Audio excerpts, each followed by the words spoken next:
So prior to this release, anytime you wanted to save an email and either the sender or the recipient of that email was not in NetSuite as an employee or contact record, CloudExtend would automatically create that missing contact for you.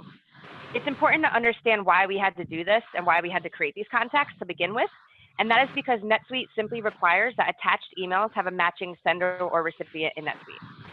This ended up resulting in contacts with no company affiliation and often missing relevant information, as you can see demonstrated on this slide here.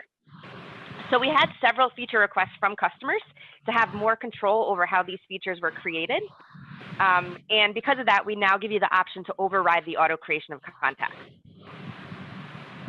So by unchecking the auto create missing sender and recipient box here, you'll be able to override the auto creation of contacts by either selecting an existing NetSuite contact or employee or creating a new contact and then adding data there and then saving the email. So I'm going to hop over to my Gmail account here and I'm going to demonstrate that feature now. All right. So I'm going to uncheck auto create missing sender recipient here. And then I'm going to go and choose an email that I want to save into NetSuite. Once I do that, you will see that this select sender recipient button populates. And this is only going to populate when either the sender or the recipient of an email you're trying to save is not in NetSuite as a contact or employee. So in this case, it's telling me, okay, either Justine Berto or Adriana is not a contact in NetSuite, and I know I am, so it must be Adriana that's not. So if I try to save this email right now, it's actually not going to let me. It's going to give me an error, and it's going to tell me to please select a sender and recipient to attach the email to. So once I click select sender recipient, it first allows you to change the sender if you wanted to. The sender is myself, which is perfectly fine. I'm going to leave that as it is. But when I click on recipient, I have two options here.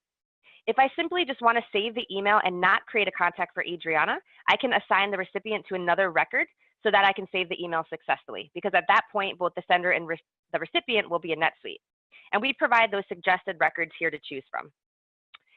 So if you wanted to do that, you would simply click here, hit continue, and then save your email. In this case, I actually want to create a new contact for employee for Adriana. So I'm going to click the plus sign here, and this is going to bring up the create new contact form. And it's nice because we auto populate the email address in here for you, and we also put in the name. So then you can associate it with the company if you'd like to, which I'm going to do now. You might want to add a job title and add whatever other information you would add when adding a new contact in NetSuite. And then when you're done, you hit save. And now, because Adriana is a contact in NetSuite, I can save my email to wherever I want to save it to. Okay, and then once this saves here, I can choose where I want to save that email to. So I might want to save it to her contact record or wherever I want to save it and save email. Now, let's say you have your CloudExtend tool set up to auto-create missing senders and recipients for you. There actually may be times that you want to manually trigger that panel. So I'm going to go into my settings here, and I'm going to check that off. And then I'm going to go back into my folder here. And in a case that this might happen is when you're trying to save an email where the email address is more than 64 characters. A perfect example of this would be an email that was sent from NetSuite. It creates an email address for you that has more than 64 characters. And if you try to save this, it actually won't let you. Our tool is not able to attach that email.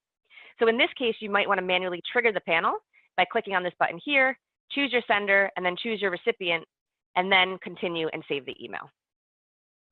So so that's basically how the new features work. And just as a reminder, the app will continue working as it always has by creating those contacts, unless you come in here, and this applies to all end users, comes in here and unchecks this.